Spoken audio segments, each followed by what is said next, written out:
में शायद आपने इस प्रोडक्ट के बारे में सुना भी होगा, जिस प्रोडक्ट का नाम है हीमो 14 प्लस। एक चीज का मैं आपको यहाँ पे वादा करूंगा कि अगर आपने इस वीडियो को कंप्लीट एंड तक देखा तो आपको हीमो 14 के बारे में कभी किसी और से नहीं पूछना पड़ेगा कि ऐसा क्या है हमारे इस प्रोडक्ट के अंदर में कि जब हम किसी और को देंगे तो बहुत हाई क्वालिटी का रिजल्ट, बहुत ही बेटर रिजल्ट किसी को प्रोवाइड कराएगा। बिकॉज मैं यहाँ पर आपको बेसिक से लेके पूरा एडवांस चीजों के बारे में बात करूंगा। ऐसा हमारे बॉडी के अंदर में क्या चेंज होता है कि हमें इस प्रोडक्ट की रिक्वायरमेंट है, और अगर हम इस प्रोडक्ट को लेते हैं तो उस प्रॉब्लम को किस तरीके से ठीक करेगा, ऐसी तमाम चीजों के बारे में मैं आपको इस वीडियो में बात करने वाला हूं। तो मैं आपको लेके चलता हूं अपने लैपटॉप की स्क्रीन पे और मैं वहां पे आपको with the help of a presentation समझाने का प्रयास करता हूं कि ऐसा हमारे प्रोडक्ट के अंदर में क्या है। समझिएगा, हीमो 14 जो आपको रेड कलर का आपको दिखा होगा आपकी कंपनी के अंदर में, जिसका नाम है हीमो 14 प्लस। 14 प्लस मतलब 14 तरीके के इंग्रेडिएंट्स को इसके अंदर में यूज किया गया है। लेकिन ऐसा हमारे बॉडी के अंदर में क्या हुआ है कि हमें इस प्रोडक्ट को लेने की जरूरत है। आयरन फॉलिक एसिड का एडवांस फॉर्मुलेशन अगर कुछ है तो आप बोल सकते हो कि हीमो 14 है, जिसको हम नेचुरल ब्लड बूस्टर भी कहते हैं। अब जब आपकी बॉडी के अंदर में आयरन की कमी होती है तो आपकी बॉडी में एक समस्या क्रिएट होती है, जिस समस्या को बोला जाता है अनीमिया। आपको पता कैसे चलेगा कि आपकी बॉडी में अनीमिया है? समझिएगा कि अनीमिया होता क्या है कि जब एक इंसान की बॉडी के अंदर में वो कंडीशन आती है जब वहां पे आरबीसी यानी रेड ब्लड सेल या फिर हीमोग्लोबिन की जो मात्रा है, जो क्वांटिटी है, वो नॉर्मल लेवल से डिक्लाइन कर जाता है, यानी कि नीचे हो जाता है। अगर नॉर्मल लेवल 13.5 है, मैं मान के चलता हूं ऑन एन एवरेज यही होता है, हीमोग्लोबिन का अगर नॉर्मल है हमारा कि 13.5 होना चाहिए, अगर इसके नीचे जा रहा है इसका मतलब आपकी बॉडी में अनीमिया की शिकायत होगी। और अगर ये नीचे गया तो दूसरी प्रॉब्लम क्रिएट होती है कि आपके बॉडी में जो ब्लड है, ब्लड के अंदर आपका ऑक्सीजन कैरिंग कैपेसिटी धीरे धीरे कम हो जाएगा। क्यों? क्योंकि ऑक्सीजन करता क्या है कि जब भी हम ऑक्सीजन लेते हैं तो हमारे लंग्स में डिटॉक्स होने के बाद, वो फिल्टर होने के बाद वो चला जाता है ब्लड में, और ब्लड के अंदर में आरबीसी होता है, रेड ब्लड सेल होता है, जिसके साथ वो बाइंड होता है, और बाइंड होने के बाद बॉडी के हर एक सेल, हर एक ऑर्गन्स तक पहुंचता है वो ऑक्सीजन। लेकिन अगर आपके बॉडी में आयरन की कमी की वजह से अनीमिया होगा तो आपका आरबीसी डिक्लाइन करेगा, और जब आरबीसी डिक्लाइन करेगा तो आपके बॉडी के अंदर में वो सारे बॉडी ऑर्गन्स तक ऑक्सीजन सही से नहीं पहुंच पाएगा, बिकॉज ऑक्सीजन कभी भी अकेला ट्रैवल नहीं करता। ऑक्सीजन हमेशा आपके आरबीसी के साथ बाइंड होता है इस तरीके से, तब जाके वो ट्रैवल करता है। और अगर ये ट्रैवल नहीं कर पा रहा तो आपको धीरे धीरे समस्या क्या स्टार्ट होगी, जिसको बोलते हैं कि फैटिग, आपको बहुत कमजोरी महसूस होगा, आपका बॉडी येलोइश टाइप की आपकी बॉडी होने लग जाएगी। आपके बॉडी में जब आप सीढ़ी वगैरह चढ़ेंगे तो आपको बहुत सांस फूलने की समस्या होगी, आपको कभी कभी रह रहे के चक्कर टाइप की चीजें आएंगी। अगर इन सब टाइप की चीजें हो रही हैं, आपको आइडेंटिफाई करना होगा आपके बॉडी में कहीं ना कहीं वो अनीमिया की शिकायत होती जा रही है। This is called anaemia. लेकिन अनीमिया भी हम समझेंगे ना कि कई प्रकार के अनीमिया होते हैं और किस चीज की कमी की वजह से होते हैं, हम ये भी समझेंगे। समझिएगा कि जब टाइप्स ऑफ अनीमिया में सबसे पहले टाइप्स की बात करते हैं तो हमारा आता है आयरन डेफिशिएंसी अनीमिया, जो कि बहुत कॉमन है। यानी जब आयरन की कमी, आयरन पता है एक तरीके का मिनरल होता है, और जब उस मिनरल की कमी आपके बॉडी में होगी तो उसकी वजह से आपकी बॉडी में आयरन डेफिशिएंसी अनीमिया हो जाता है, यानी कि उसकी वजह से जो अनीमिया हुआ that is called iron deficiency anaemia. उसके बाद दूसरा अनीमिया का टाइप होता है जिसको बोलते हैं फॉलिक एसिड डेफिशिएंसी अनीमिया। अब आयरन को एब्जॉर्ब कराने के लिए एक फॉलिक एसिड चाहिए होता है। अगर आपके बॉडी में फॉलिक एसिड की कमी है तो उसकी वजह से जो अनीमिया होगा that is called folic acid deficiency anaemia. तीसरा आता है विटामिन B12 की कमी से जो आपको अनीमिया हो रहा है that is the deficiency of vitamin B12। अब यहां पे आपकी बॉडी अगर विटामिन B12 को एब्जॉर्ब नहीं कर पा रही तो उसकी वजह से भी बहुत बार आपको अनीमिया की शिकायत होगा। चौथा आता है एप्लास्टिक अनीमिया, यानी कि जब आप अपनी हड्डी को देखेंगे तो आपके बोन के बीच में एक रेड कलर का बोन होता है जिसको बोलते हैं बोन मैरो। अब जैसे एग्जांपल के लिए मैं समझूं कि आपकी बॉडी में एक ऑर्गन है that is called kidney. Kidney एक हार्मोन बनाती है जिस हार्मोन को बुलाता है ईपीओ। आपने सुना भी होगा ईपीओ बूस्टर करके। तो ईपीओ एक हार्मोन बनाती है। अब वो हार्मोन क्या है, बोन मैरो को एक संदेश देता है, एक इंफॉर्मेशन देता है कि भाई तुम्हें आरबीसी बनाना है। अब वहां से बना हुआ आरबीसी हमारे स्प्लीन में जाता है, स्प्लीन में जाके वो मैच्योर होता है। लेकिन अगर हमारे बोन मैरो में ही समस्या स्टार्ट होगी तो उसकी वजह से भी हमारे बॉडी में एक प्रॉब्लम क्रिएट हो जाएगी that is called aplastic anaemia. उसके बाद आता है हीमोलिटिक एनीमिया। हीमोलिटिक जैसे नाम से क्लियर हो रहा है। अब ये इसमें होता क्या है ना कि आपकी बॉडी जितना जितना आरबीसी बनाएगी, यानी जितना रेड ब्लड सेल बनाएगी, उससे ज्यादा आपका डैमेज हो जाएगा। यानी ये भी किसी न किसी तरीके से हमारे बॉडी में आरबीसी की कमी ही क्रिएट कर रहा है। और सबसे लास्ट आता है सिकल सेल एनीमिया, जो कि एक जेनेटिक एनीमिया होता है। यहाँ पे आपका जो, बिकॉज आरबीसी भी एक सेल है, अब उस आरबीसी का जो सेल सर्कल शेप में होता है, वो सर्कल शेप धीरे धीरे चेंज हो जाता है, शेप उसका वो सर्कल से चेंज होकर कोई और शेप ले लेता है। तो इस तरीके की जब समस्या होती है तो उसको बोलते हैं सिकल सेल एनीमिया। अब इसमें हम बार बार एनीमिया की बात कर रहे हैं, तो क्या सच में भारत में एनीमिया एक बहुत बड़ी समस्या बनती जा रही है? आइए समझते हैं कि अनीमिया भारत की एक बहुत बड़ी समस्या है, जिसमें लिखा गया है कि iron deficiency is one of the most common nutritional deficiency globally. Because एक इंसान को पता ही नहीं चलता है कि उसके बॉडी में अनीमिया की शिकायत है। उसको अगर कमजोरी महसूस हो रहा है तो उसको क्या लगता है कि मैंने खाना पीना सही से नहीं खाया, जिसकी वजह से मुझे ये हो रहा है। आपके बॉडी के अंदर में इतना बेटर तरीके से एक रिपेयर मैकेनिज्म है कि अगर आपने सही से अपने बॉडी का ध्यान रखा ना, तो वो हर एक चीज के बारे में आपको संकेत देगी। और वही होता है आयरन की डेफिशिएंसी से भी हमें पता चलता है अलग अलग तरीके से कि आपके बॉडी में आयरन की डेफिशिएंसी है, अनीमिया हो रहा है। लेकिन हमें प्रॉपर इंफॉर्मेशन ना होने की वजह से हम कहीं ना कहीं उस ट्रैप में फंस जाते हैं। हमें लगता है कि खाना पीना ना खाने की वजह से हो रहा हो। आइए मैं आपको डेटा दिखाता हूं अनीमिया पे। समझिएगा कि जब हम 15 से 19 साल एडल्ट की बात करते हैं तो उसमें सबसे ज्यादा गर्ल्स को अनीमिया की शिकायत है, जिसमें 59.1% गर्ल्स जो है वो अनीमिया के शिकार हो चुकी हैं। ऐसा क्यों? ड्यू टू पीरियड साइकिल, उनका ब्लीडिंग वगैरह बहुत ज्यादा होता है, जिसकी वजह से उनके अंदर ये प्रॉब्लम क्रिएट होती है। सेकंड, जब हम 15 से 19 में बॉयज की बात करेंगे तो लगभग 31% बॉयज ऐसे हैं जिनको अनीमिया की शिकायत है। और उसके बाद 15 से 49 ईयर, 15 टू 49 ईयर्स में जब आप चले जाएंगे तो उसमें विमेन्स में लगभग 57% विमेन्स जो है इस प्रॉब्लम को फेस कर रही है, अनीमिया की प्रॉब्लम को फेस कर रही हैं। और लगभग प्रेग्नेंट वुमेन में 52% ये शिकायत होती जा रही है। और 15 से 49 में जब मैन कैटेगरी की आप बात करेंगे तो लगभग 25% जो प्रेवलेंस है वो आयरन की डेफिशिएंसी मैन में हो रही है। मतलब हुआ क्या कि सबसे ज्यादा जो आयरन की डेफिशिएंसी होती है वो हमारे फीमेल्स में होती है। तो हमें जो ध्यान रखना है वो हमें फीमेल्स का ध्यान रखना है। और ये जो डेटा है वो नेशनल फैमिली हेल्थ सर्वे का डेटा है, वहां से हमें पता चला है कि इतना ज्यादा प्रॉब्लम क्रिएट हो रहा है अनीमिया की वजह से। और जब हम आगे चलते हैं तो हमें एक चीज समझ में आता है कि अनीमिया हो तो रहा है, हमने पीछे एक अनीमिया का कारण समझ लिया कि आयरन की डेफिशिएंसी की वजह से आरबीसी कम हो रहा है, जिसकी वजह से अनीमिया हो रहा है। लेकिन उसके अलावा और भी बहुत सारे कारण होते हैं, जिसमें सबसे पहला कारण तो आपको समझ में आ गया कि आयरन की डेफिशिएंसी। बिकॉज यार समझने का प्रयास करना है, आज की डेट में ना हवा शुद्ध है, ना खाना शुद्ध है, ना पानी शुद्ध है।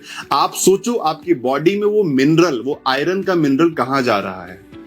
So Vishal, can you really activate your natural healing system and manage lifestyle diseases just through natural methods and diet? Of course. पहले लोग खाना वगैरह बनाते थे आयरन की कढ़ाई वगैरह में, वहां से उनको आयरन मिल जाता था। बट आज की डेट में पुअर डाइट होने की वजह से, ब्लड लॉस होने की वजह से उनके बॉडी में वो न्यूट्रिशनल गैप होता जा रहा है। उनका ब्लीडिंग अगर किसी फीमेल्स का हो रहा है ड्यूरिंग द पीरियड, तो उसके बाद उनका डाइट इतना खराब है, वो फास्ट फूड की तरफ चले गए, जिसकी वजह से कुछ लॉस हो गया। उसको तो पहले रिकवर करना चाहिए, वो भी रिकवर नहीं हो। This is the main reason कि आयरन की डेफिशिएंसी हो रही है, जिसके कारण अनीमिया की शिकायत हो रहा है। दूसरा, फॉलिक एसिड और विटामिन B12 की बहुत बड़ी कमी होती जा रही है आज की डेट में। तीसरा, क्रॉनिक डिजीज जैसे किडनी। अगर आपको किडनी की समस्या है तो किडनी की समस्या में आपके बॉडी में ईपीओ हार्मोन नहीं बनेगा। अगर ईपीओ हार्मोन नहीं बना तो वो कभी भी बोन मैरो को इंफॉर्मेशन नहीं दे पाएगा कि भाई आरबीसी की रिक्वायरमेंट है, आप आरबीसी बना लो। अब अगर किडनी में समस्या है तो ये प्रोसेस ही अटक जाएगा, जिसकी वजह से आरबीसी की कमी होने लग जाएगी। दूसरा आता है कैंसर। बिकॉज जिसके अंदर कैंसर होता है, जिस इंसान को कैंसर होता है, उसके बॉडी के अंदर में कहीं ना कहीं आरबीसी डिक्लाइन करता है, हीमोग्लोबिन मात्रा जो उसके कम होने लग जाता है। इसीलिए ये भी एक कारण है जिसको क्रॉनिक डिजीज बोलते हैं। उसके बाद हैवी मेंस्ट्रुअल ब्लीडिंग वो होता है, जो मैंने अभी आपको समझाया।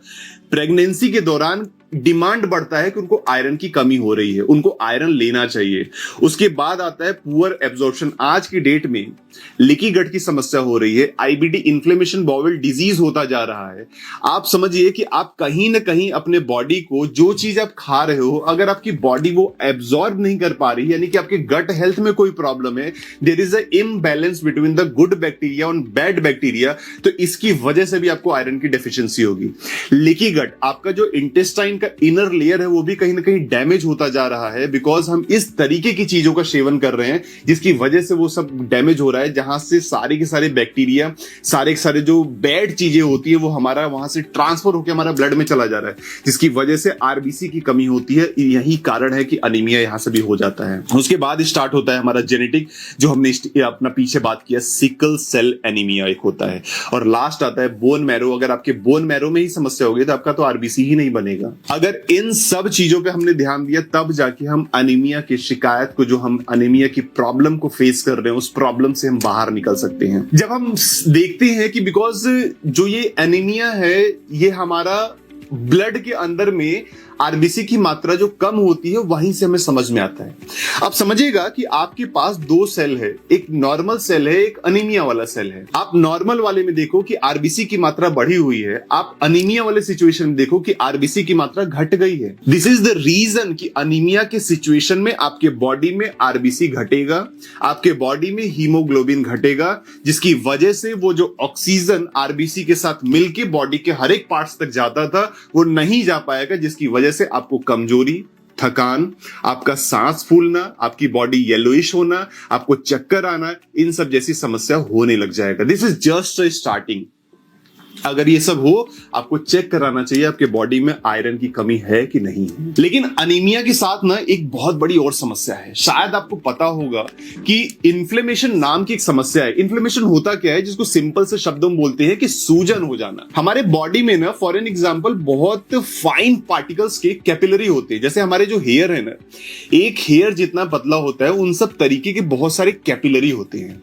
अब उस कैपिलरी के अंदर भी हमारा ब्लड फ्लो करता है, लेकिन हमारा आज की डेट में हमारा टाइम पे खाना नहीं है, टाइम पे हमें सोना नहीं है, प्रॉपर जो 6-7-8 घंटे की नींद होती है वो हमें लेना नहीं है, उसके बाद डाइट हमारी अच्छी है नहीं, और अच्छी नहीं है उसके अलावा हम फास्ट फूड पे डिपेंड हुए पड़े हैं, हम चिप्स, कुरकुरे, चाउमीन, बर्गर पे डिपेंड है, जिसकी वजह से हमारे बॉडी के अंदर में प्रॉपर डाइट ना होने की वजह से बॉडी में एक समस्या खड़ी होती जा रही है जिसका नाम है इन्फ्लेमेशन। अब इन्फ्लेमेशन का अनीमिया से बहुत गहरा संबंध है।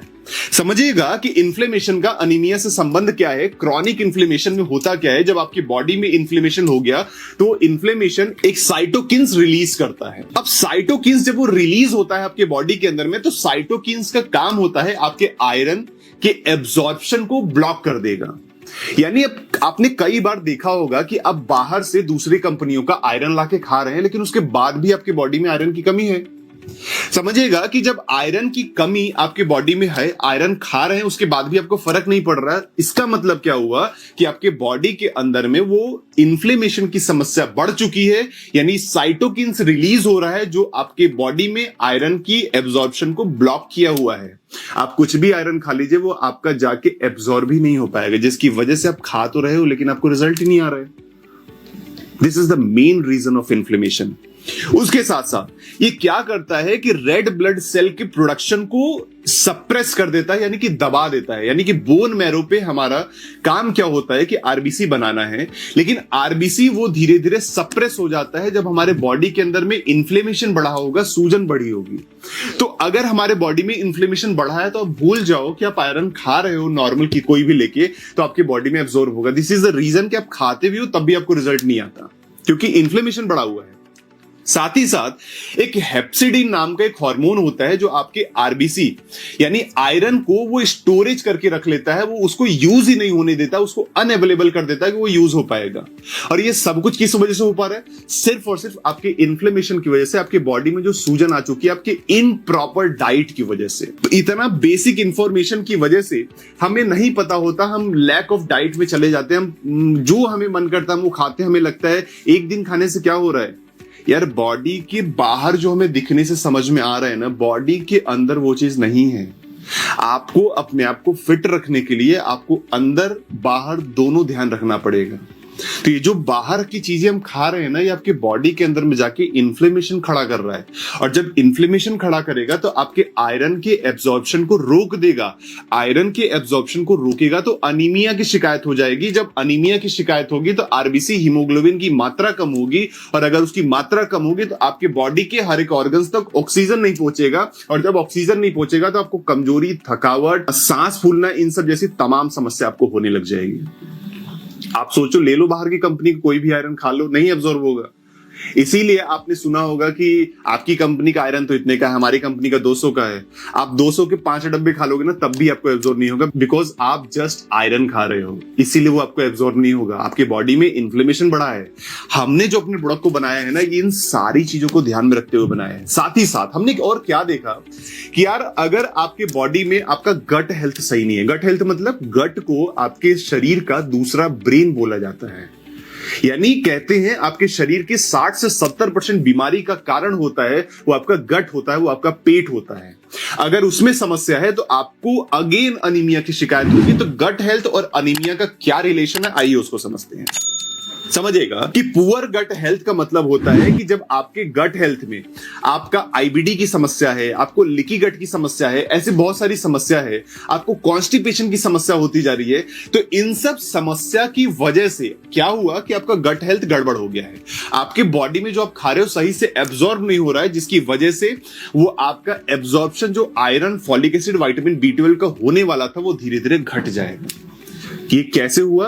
आपके जस्ट और जस्ट गट हेल्थ की कमी की वजह से हुआ। दूसरा समस्या मैंने आपको बताया जो आईबीडी वाली, अगर ये समस्या हो रही है तो आपका आयरन, फॉलिक एसिड एब्जॉर्ब भी नहीं होगा। वो एब्जॉर्ब नहीं होगा तो अगेन आपको एनीमिया की शिकायत होगी। उसके अलावा एक डिसबायोसिस नाम का एक चीज होता है जिसको हम बोलते हैं कि अगर आपका गट हेल्थ सही नहीं है तो there is a imbalance between the good bacteria जो हमारा प्रोबायोटिक्स होता है और आपके बैड बैक्टीरिया में इम्बैलेंस हो जाएगा, और इसकी वजह से आपको कहीं ना कहीं वही समस्या झेलनी पड़ जाएगी जो अनीमिया की समस्या हम पीछे झेलते हुए आ रहे हैं। और लॉन्ग टर्म अगर ये चलता गया, लॉन्ग टर्म कॉन्स्टिपेशन चलता गया, लॉन्ग टर्म आईबीडी की समस्या चलती गई, तो आपको जो न्यूट्रिशन का डेफिशिएंसी हो रहा है वो क्रिएट करेगा अनीमिया। अगेन, आप जस्ट आयरन, फॉलिक एसिड खा रहे हो, आप अपने आप से पूछना कैसे आपका आयरन, फॉलिक एसिड आपको रिजल्ट लाके देगा। Do you know what will happen if you read one book every week? Let me share some 3 powerful benefits. उसके साथ आप देखो ऑक्सीडेटिव स्ट्रेस और अनीमिया का क्या रिलेशन है। आपने एक स्ट्रेस सुना होगा कि बहुत तनाव है, मेरे से बात मत करो, मैं चिड़चिड़ापन है, मेरा मूड ऑफ है, आज मेरे से बात मत करो। दैट इज कॉल्ड बाहर वाला स्ट्रेस, जो बाहर के एनवायरनमेंट से हमें मिला है। एक स्ट्रेस होता है आपकी बॉडी के अंदर में, that is called oxidative stress. Oxidative stress क्या होता है? जब एक सेल को प्रॉपर अमाउंट में ऑक्सीजन नहीं मिलता ना, तो वो सेल दूसरे सेल पे अटैक करता है ऑक्सीजन को लेने के लिए। यानी जब ऑक्सीजन और हमारा ग्लूकोज का रिएक्शन होता है, इसमें वाटर, कार्बन डाइऑक्साइड और कुछ एनर्जी बना, और इसी के बीच में कुछ बन जाते हैं फ्री रेडिकल्स। फ्री रेडिकल्स मतलब कुछ ऑक्सीजन हमेशा अपने बॉन्ड बना के रहते हैं, यानी 2 लोग साथ में रहेंगे।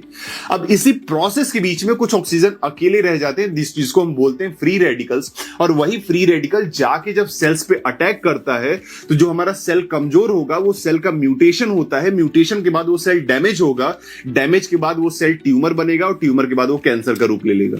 स्टार्ट कहां से हुआ? हमारे बॉडी के अंदर में प्रॉपर अमाउंट में ऑक्सीजन ना होने की वजह से। तो ऑक्सीडेटिव स्ट्रेस यही होता है कि जब आपके बॉडी के अंदर में ऑक्सीजन प्रॉपर अमाउंट में नहीं होगा तो वो स्ट्रेस में जाएगा, तो अटैक करेगा एक दूसरे सेल पे, और वहीं से आपका सेल डैमेज हो जाएगा। तो ऑक्सीडेटिव स्ट्रेस और अनीमिया के जब संबंध हम समझने का प्रयास करते हैं, तो जो मैंने फ्री रेडिकल्स का बात किया था, अगर आप अपने बॉडी में प्रॉपर अमाउंट में एंटीऑक्सीडेंट दोगे तो आपका फ्री रेडिकल अटैक नहीं करेगा। आपका आरबीसी भी तो एक सेल ही है ना, रेड ब्लड सेल, उस पर भी अटैक हो रहा है। तो जब रेड ब्लड सेल ही हमारा डैमेज होगा तो आपको अगेन अनीमिया की शिकायत होगी। इसी वजह से आपको अपने बॉडी को एंटीऑक्सीडेंट भी देना पड़ेगा। उसके बाद क्या आता है, आपका जो डैमेज आरबीसी है लीडिंग टू हीमोलिसिस, यानी आरबीसी टूटेगा अलग अलग। साथ ही साथ हमारा आरबीसी का जो लाइफ स्पेन 120 दिन का था, वो डैमेज होके खत्म हो जाएगा। हो सकता है 90 दिन में खत्म हो जाए, हो सकता है 60 दिन में खत्म हो जाए। उसके बाद आप देखिए लिखा हुआ है रिड्यूसेस बोन मैरो एफिशिएंसी, यानी जो बोन मैरो की एफिशिएंसी भी कम होगी ड्यू टू ऑक्सीडेटिव स्ट्रेस, कि हमारे बोन मैरो पे जो आरबीसी बनाने का काम था वो धीरे धीरे वो भी कम होने लग जाएगा। साथ ही साथ क्रॉनिक डिजीज, माल न्यूट्रिशन, इन्फेक्शन, ऐसे बहुत सारी समस्या आपको क्रिएट होने लग जाएगी। लेकिन आपने समझा कि ये स्टार्ट कहां से हुआ? जस्ट उस एक ऑक्सीजन की कमी की वजह से। और आज के डेट में हम प्रॉपर अमाउंट में एंटीऑक्सीडेंट नहीं ले रहे, जिसकी वजह से ये प्रोसेस होगा और आपकी बॉडी में ऑक्सीडेटिव स्ट्रेस बढ़ता जा रहा है। यानी अब इस तीन चीज को समझ के आपको एक कॉन्सेप्ट क्लियर हो गया होगा कि अगर आप जस्ट आयरन फॉलिक एसिड खाएंगे तो आपको आयरन फॉलिक एसिड रिजल्ट लाके नहीं देगा। बिकॉज अनीमिया का इन्फ्लेमेशन से भी संबंध है, अनीमिया का आपके गट हेल्थ से भी संबंध है, अनीमिया का आपके ऑक्सीडेटिव स्ट्रेस से भी संबंध है। अगर इन तीनों में समस्या होगी, आप कुछ भी करते रहो आपको रिजल्ट नहीं आएगा, कुछ भी आयरन फॉलिक एसिड खाते रहो। लेकिन जो हमने आयरन फॉलिक एसिड आपको बनाया वो एक इनोवेटिव सॉल्यूशन है, इंट्रोड्यूस किया हमने हीमो 14 प्लस। है क्या हीमो 14 में? हमने इसको not just iron folic acid, हमने इसको अलग तरीके से बनाया। 14 in 1 फॉर्मूला, एक के अंदर में लगभग 14 तरीके के इंग्रेडिएंट्स को डाला। जिसके अगर कैटेगरी की बात करें तो इसमें आपको हर्बल एक्सट्रैक्ट मिलेगा, हर्ब्स मिलेंगी। दूसरा, इसके अंदर में आपको इसेंशियल विटामिन एंड मिनरल्स मिलेगा। उसके बाद इसमें एंटीऑक्सीडेंट मिलेगा, ऑक्सीडेटिव स्ट्रेस पे जो काम कर जाएगा। उसके बाद गट हेल्थ पे काम करने के लिए आपको प्रोबायोटिक्स वगैरह भी मिलेगा। ये आपका हीमो 14 प्लस में मिलेगा। आइए और डीप में समझते हैं कि इसके अंदर में क्या क्या है। इसके अंदर में आपको आयरन है, वो भी आयरन का आयरन सल्फेट फॉर्म नहीं है। बिकॉज आयरन सल्फेट फॉर्म, जब आप बहुत ज्यादा ये सल्फेट फॉर्म का आयरन लोगे तो आपके बॉडी के अंदर में वो अगेन कैंसर की सिचुएशन पैदा कर देगा। लेकिन हमने इसके अंदर में जो डाला वो हमने डाला फेरस बिस ग्लाइसिनेट फॉर्म डाला हमने आयरन का। दूसरा, हमने क्वाट्रिफोलिक डाला। बिकॉज बहुत बार आपने सुना होगा कि जिस इंसान को लिवर की समस्या है वो आयरन फॉलिक एसिड खा रहा है लेकिन उसको रिजल्ट नहीं आ रहा। क्यों नहीं आ रहा?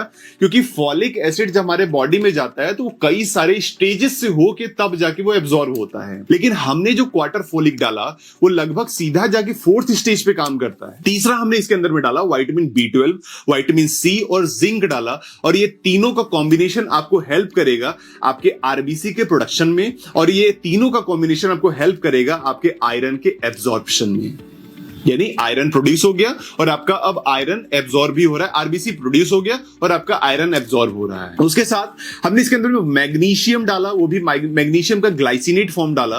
Vitamin B12, beetroot, moringa, spinach और क्वाट्रिफोलिक डाला। ये सब आपको ईपीओ यानी कि आपको जो किडनी से जो हार्मोन निकलता है ईपीओ, उसको बूस्ट करने का काम करेगा। और तीसरा, हमने इसके अंदर विटामिन B3, B6, B12 और जिंक, मैग्नीशियम हेल्प करेगा आपको एनर्जी में, वाइटलिटी में और न्यूरोलॉजिकल हेल्थ में आपको हेल्प करेगा। और ट्रांस रेस्वरेट्रॉल डाला, beetroot, moringa, spinach, pomegranate, vitamin C और जिंक डाला, जो आपकी इम्यूनिटी, एंटीऑक्सीडेंट और एंटी एजिंग इफेक्ट लाके देगा। अब एक एक करके ना हम अपने इंग्रेडिएंट्स की इनसाइट्स को समझते हैं कि ऐसा क्या है हमारे इंग्रेडिएंट के अंदर में। अब इंग्रेडिएंट में जो हमने सबसे पहला बात किया कि क्वाट्रिफोलिक का हमने फॉलिक एसिड डाला है।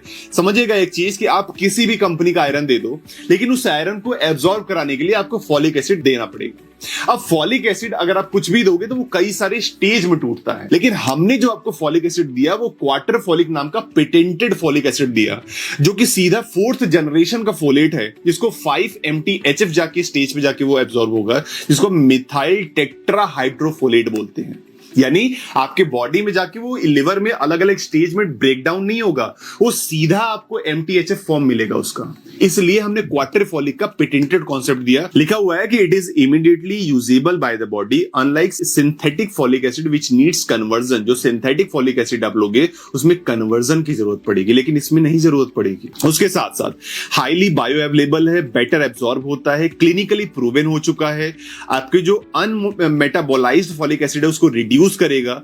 एविडेंसेस में अलग अलग एविडेंस बताया जाता है कि लगभग शो दैट 5-MTHF जो है वो क्वाट्रिफोलिक का is more effective in raising folate level than folic acid. कोई भी फॉलिक एसिड लोगे, अगर आप क्वाट्रिफोलिक का लेते हो तो यहां पे इसका जो फॉलेट लेवल है वो दूसरे के कंपैरिजन में ज्यादा ग्रो करेगा, ज्यादा faster and more stable form है नॉर्मल फॉलिक एसिड से। इसलिए हमने पेटेंटेड दिया फॉलिक एसिड। समझने का प्रयास करना है एक फॉलिक एसिड पे हमने कितना काम किया है। साथ ही साथ हमने इसके अंदर में जो साइंटिफिक एविडेंस अगर हम दिखाए हैं तो जो अभी मैं आपको दिखा रहा था अलग अलग स्टेज में, यानी कि कोई भी अगर आप फॉलिक एसिड लेते हो तो सबसे पहले डाईहाइड्रोफोलेट में कन्वर्ट होता है, फिर टेट्राहाइड्रोफोलेट में कन्वर्ट होता है, फिर उसके बाद जाके 5 to 10 मिथाइलिन टेट्राहाइड्रोफोलेट में कन्वर्ट होता है। लेकिन हमने जो क्वाट्रिफोलिक दिया ना वो सीधा कन्वर्ट हो जाता है 5 मिथाइल फोलेट, वो सीधा कन्वर्टेड फॉर्म हमने आपको दिया। बिकॉज क्वार्टरफोलिक नाम की कंपनी ने सालों रिसर्च करके इसको पेटेंट कराया हुआ है। और ये एविडेंस भी बोलता है कि folate, folic acid and 5 methyl tetrahydrofolate are not the same thing जो हम अपना बात करते हैं फॉलिक एसिड में। अब यहां बात करेंगे, लिखा हुआ है chelated minerals and their role in anaemia.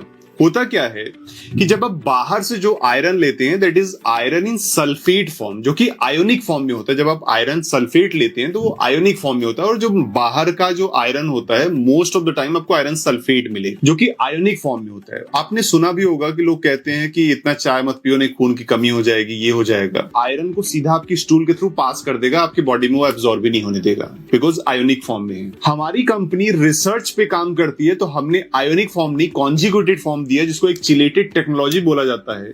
हमने आयरन को बाइंड करवाया, हमने कॉन्जुगेट करवाया, जिसको बोला जाता है अमीनो एसिड। यानी कि आपको जो इस कंपनी का आयरन मिलेगा वो ग्लाइसिनेट फॉर्म में मिलेगा। अब इससे बेनिफिट क्या होगा कि जो आयरन का आपको ग्लाइसिनेट फॉर्म मिलेगा वो आपको 2 से 4 गुना ज्यादा बायो अवेलेबल होता है, यानी कि जाके आपकी बॉडी में जब आप खाएंगे तो ज्यादा एब्जॉर्ब होगा, 2 से 4 गुना ज्यादा एब्जॉर्ब होगा। उसके साथ साथ लिखा हुआ है आपके हीमोग्लोबिन सिंथेसिस को बढ़ा देगा, आपके डाइजेशन, जो सेंसिटिव डाइजेशन होता है उसमें भी हेल्प करेगा कि वो उसमें जाके एब्जॉर्ब हो सके।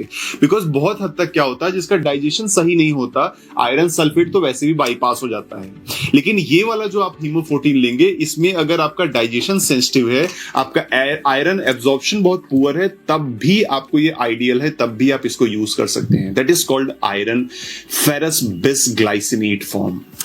उसके साथ साथ हमने जो इसके अंदर में मैग्नीशियम डाला, वो भी हमने वही कॉन्जुगेटेड फॉर्म डाला, यानी कि मैग्नीशियम भी ग्लाइसिनेट फॉर्म में मिलेगा, जो कि हाईली बायो अवेलेबल होता है। बायो अवेलेबल बार बार आ रहा है ना, समझिएगा बायो अवेलेबल क्या होता है कि जब कोई भी चीज आप खाते हैं अपने माउथ के थ्रू, जब वो आपके पेट में जाता है तो आपके पेट में जाके वो एब्जॉर्ब कितना हो रहा है, that is called bio availability. तो मैग्नीशियम ग्लाइसिनेट ज्यादा बायो अवेलेबल होता है, आपके स्टमक पे बहुत जेंटल, यानी कि बहुत ज्यादा इफेक्ट क्रिएट नहीं करता है। साथ ही साथ आपका चिलेटेड फॉर्म जो मैग्नीशियम का है वो बेटर एब्जॉर्प्शन देगा, अलग अलग रेड ब्लड सेल का प्रोडक्शन बढ़ेगा, ऑक्सीजन का ट्रांसपोर्ट जो हर एक सेल्स तक, हर एक बॉडी के ऑर्गन्स तक है, वो सब आपका बढ़ेगा।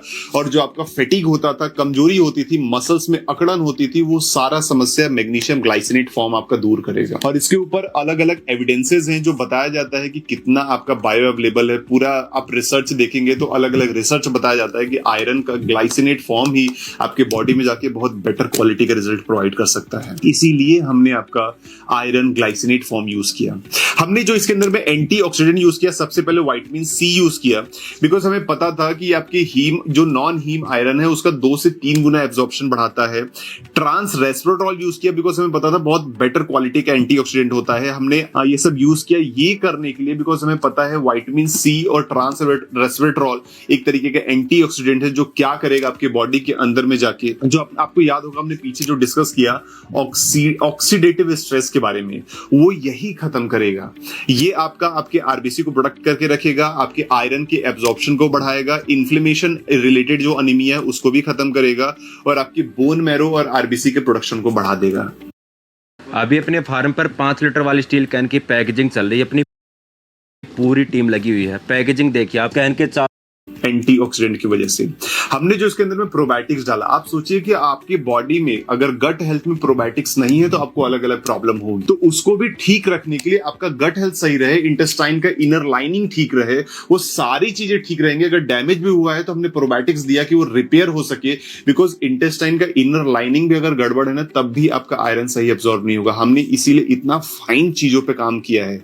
हमने प्रोबायोटिक्स दिया बिकॉज हमें पता था कि ये आपके बॉडी के अंदर में फेरेटिन को इंक्रीज कर देगा, आपका हीमोग्लोबिन लेवल बढ़ा देगा। अलग अलग स्टडी बताती है कि गट हेल्थ आयरन एब्जॉर्प्शन को सही करेगा, आपके इन्फ्लेमेशन को रिड्यूस करेगा, गट लाइनिंग जो भी मैंने आपको बताया उसको रिस्टोर करेगा, ठीक करेगा। मतलब आपका जो गुड बैक्टीरिया और बैड बैक्टीरिया है उसका बैलेंस बना के रखेगा। अलग अलग लेवल पे ये आपका काम करता है। साथ ही साथ इसके अंदर हमने जो हर्ब्स डाली है वो आपके नेचर का एक जो सॉल्यूशन है, जो नेचर हमें देता है।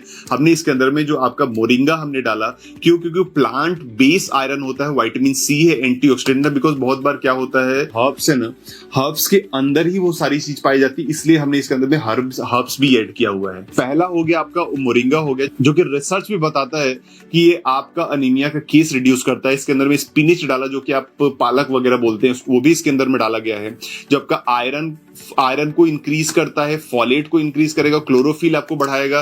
साथ ही साथ पोमेग्रेनेट डाला गया है, जो कि आयरन, पॉलीफिनॉल और विटामिन सी का रिच सोर्स है, जो कि हीमोग्लोबिन लेवल को बढ़ा देगा। साथ ही साथ जो बीट रूट, जो कि चुकंदर बोलते हैं, उसको हमने डाला बिकॉज नाइट्रेट्स का रिच सोर्स है, ब्लड फ्लो को इंप्रूव करता है। काली मिर्च के अंदर में जो पाया जाता है बायोप्रीन, हमने वो इसके अंदर में डाला बिकॉज हमें पता है proven to enhance nutrition absorption by up to 30%, आपका न्यूट्रिशन के एब्जॉर्प्शन को बढ़ा देगा। ये सब कुछ हमने इसके अंदर में डाला हुआ है। अब आगे देखिएगा कि जो हमने पीछे देखा उसका साइंटिफिक एविडेंस भी हमारा अलग अलग है, और हर एक चीज को लेके, मोरिंगा को लेके अलग रिसर्च बताया गया है। पोमेग्रेनेट जूस को लेके, यानी अनार का जूस जो है, उसका एक अलग रिसर्च है। साथ ही साथ जो हमने बीट रूट की बात किया, बीट रूट पे हमारा अलग रिसर्च है कि किस तरीके से ये हमारे बॉडी में आयरन, अनीमिया वाली जो समस्या है वो सब को कैसे दूर कर सकता है। ये सब जो हर्बल पार्ट्स होते हैं। साथ ही साथ हमारा जो ओवरऑल कॉम्बिनेशन निकला हमारे हीमो14 का, आपके ईपीयू को बूस्ट करेगा। ईपीयू होता क्या, अभी आगे समझते हैं। आपके फेटिक लेवल को रिड्यूस करेगा, आपके हीमोग्लोबिन लेवल को बढ़ाएगा, आपको जो आयरन की डेफिशिएंसी का रिस्क होता जा रहा है उसको ठीक करेगा। साथ ही साथ इम्यून सिस्टम का रिस्पॉन्स सही कर देगा, आपके मसल्स को स्ट्रांग बिल्ड करेगा, आपके कॉग्निटिव फंक्शन को सही करेगा। कॉग्निटिव यानी जो न्यूरोलॉजिकल जो फंक्शन होता है वो भी हमारा ये ठीक करेगा। ईपीओ, अभी हमने पीछे स्टार्टिंग में बात किया था कि किडनी के अंदर एक हार्मोन रिलीज होता है, that is called EPO. Full form आप कह सकते हैं कि रिथ्रोपोइटीन करके इसका नाम होता है, ईपीओ फुल फॉर्म होता है इसका। ईपीओ हमारा एक तरीके से किडनी के द्वारा बनाया गया एक हार्मोन होता है, जो कि हमारे बोन मैरो को संदेश देता है कि भाई आरबीसी बनाओ, आरबीसी की जरूरत है बॉडी को, वो आरबीसी बनाता है। फंक्शन क्या है इसका, आरबीसी प्रोडक्शन करता है, ऑक्सीजन की डिलीवरी करता है जो अलग अलग टिश्यू पे जाते हैं, हमारा अनीमिया, ब्लड लॉस की जो समस्या हो रही है उसको ठीक रखता है, हमारा ऑक्सीजन कैरिंग कैपेसिटी जो ब्लड की घट गई है उसको बढ़ाने में काम करता है, ये जो ईपीओ होता है। इसीलिए बहुत सारे स्पोर्ट्समैन के बारे में आपने सुना होगा, वो स्पोर्ट्समैन से आप जस्ट जाके बोलिए कि भाई मेरा ये जो प्रोडक्ट है ईपीओ बूस्टर का काम करेगा, वो आपका एक प्रोडक्ट ले लेंगे। बिकॉज वो लोग ईपीओ बूस्टर के लिए अलग अलग प्रोडक्ट लेते हैं। ईपीओ बूस्टर मतलब क्या, आपका आरबीसी का प्रोडक्शन बढ़ाएगा। आरबीसी का प्रोडक्शन बढ़ेगा तो जो थकावट है, जो सांस फूलने वाली समस्या है, थोड़ा सा दूर आप चढ़ रहे हैं सांस फूलने लग रही है, थोड़ा सा स्टेयर्स चढ़ रहे हैं तो आपकी सांस फूलने लग जा रही है, थकावट हो रहा है, चक्कर आ रहा है, ये सारी समस्या एक झटके में दूर कर देगा। इसलिए इसके अंदर में ये सारा चीज डाला गया है। साथ ही साथ जो ईपीओ बूस्टर है, ईपीओ बूस्टर के लिए आपका बीटरूट है, इसके अंदर में मोरिंगा है, मैग्नीशियम ग्लाइसिनेट फॉर्म जो है वो भी ईपीओ बूस्टर का काम करेगा। स्पिनिच, पोमग्रेनेट है और जिंक और विटामिन बी जो डाला गया है वो आपका ईपीओ बूस्टर का काम करेगा। समझिए वाई हीमो14, हीमो14 ही क्यों लेना, आयरन फॉलिक एसिड हम मार्केट से क्यों नहीं ले सकते। मैं बता रहा हूं क्यों नहीं ले सकते, बिकॉज ये बायो अवेलेबल आयरन है कि आपके बॉडी में जाके एब्जॉर्ब बहुत ज्यादा होगा। बिकॉज ये आयरन का ग्लाइसिनेट फॉर्म है जो कि चिलेटेड टेक्नोलॉजी बना है, कॉन्जुगेटेड फॉर्म है जो कि बहुत ज्यादा एब्जॉर्ब होगा आपके बॉडी के अंदर में। हर्बल एक्सट्रैक्ट इसके अंदर में डाला गया है, क्वाट्रिफोलिक का फॉलिक एसिड डाला गया है जो कि एक्टिव फॉर्म है बेटर यूटिलाइजेशन के लिए। साथ ही साथ इसके अंदर प्रोबायोटिक्स जो कि गट हेल्थ को इंप्रूव करेगा, हमारा जो गट हेल्थ का इनर लाइनिंग है वो जो गड़बड़ हो चुका है उसको ठीक करने का प्रयास करेगा। एंटीऑक्सीडेंट है, साथ ही साथ बायोप्रीन डाला गया है, अगेन बायो अवेलेबिलिटी को बढ़ाने के लिए। ओवरऑल हमें 2 कैप्सूल पर डे लेना होगा, आफ्टर मील हम ले सकते हैं सुबह शाम करके, जो कि हमें हेल्प करेगा आयरन डेफिशिएंसी को ठीक करने में। फेटिग हो रहा है, येलोइश स्किन हो रही है, सब समस्या को ठीक करेगा। विमेंस भी ले सकती है प्रेगनेंसी के दौरान, साथ ही साथ अगर वो मेंस्ट्रुअल साइकिल उनका है, पीरियड वगैरह की समस्या बहुत ज्यादा हो रही है, वो सब में भी हेल्प कर सकती है, बिकॉज वो जो न्यूट्रिशनल की डेफिशिएंसी आपकी हो रही है वो ये आपका ठीक कर देगा। आई होप आपको समझ में आया होगा हमारा हीमो14 प्लस कितना नेक्स्ट क्वालिटी का नेचुरल ब्लड बूस्टर है। बिकॉज हमने हर एक चीजों पे ध्यान रखा है, हमने सिर्फ आपको आयरन फॉलिक एसिड नहीं दिया कि आप बस आयरन फॉलिक एसिड खा लो, हमने हर एक प्रॉब्लम को आइडेंटिफाई करने का प्रयास किया कि आयरन की कमी हो कहां से रही है, जिसको कि आयरन की कमी की वजह से अनीमिया होता है और अनीमिया का संबंध आपके इन्फ्लेमेशन से है, हमने उसके ऊपर काम किया। अनीमिया का संबंध आपका ऑक्सीडेटिव स्ट्रेस से है जो कि फ्री रेडिकल जाके जो अटैक करता है उससे संबंध है, हमने उसके ऊपर काम किया। हमने अनीमिया का संबंध देखा गट हेल्थ से भी होता है, बिकॉज गट हेल्थ गड़बड़ है तो कहीं ना कहीं अनीमिया की समस्या होगी, आप कुछ भी आयरन खाते रहो आपको एब्जॉर्ब नहीं होगा। हमने इन तीनों चीजों को ध्यान में रखते हुए हमने आयरन का ग्लाइसिनेट फॉर्म दिया, बिकॉज हमें पता है कॉन्जुगेटेड फॉर्म देंगे तो आपके शरीर से बाईपास नहीं होगा, उसका बेटर क्वालिटी का रिजल्ट आ पाएगा। इसी वजह से हमने ग्लाइसिनेट फॉर्म दिया। और ये सब कुछ मिला के हमने हर्ब्स के साथ, प्रोबायोटिक्स के साथ, एंटीऑक्सीडेंट के साथ, अलग अलग चीजों के साथ हमने मिला के एक नेचुरल ब्लड बूस्टर तैयार किया जिसका नाम दिया हीमो 14+। उम्मीद करता हूं हीमो 14+ की ये वीडियो देखने के बाद कोई और वीडियो आपको देखने की जरूरत नहीं पड़ेगी। Wish you all the very best. Thank you so much. इस प्रोडक्ट के थ्रू बहुत बड़ा बिजनेस करिएगा, बिकॉज नेक्स्ट लेवल का प्रोडक्ट है यार। हेलो दोस्तों, हमारे इस चैनल को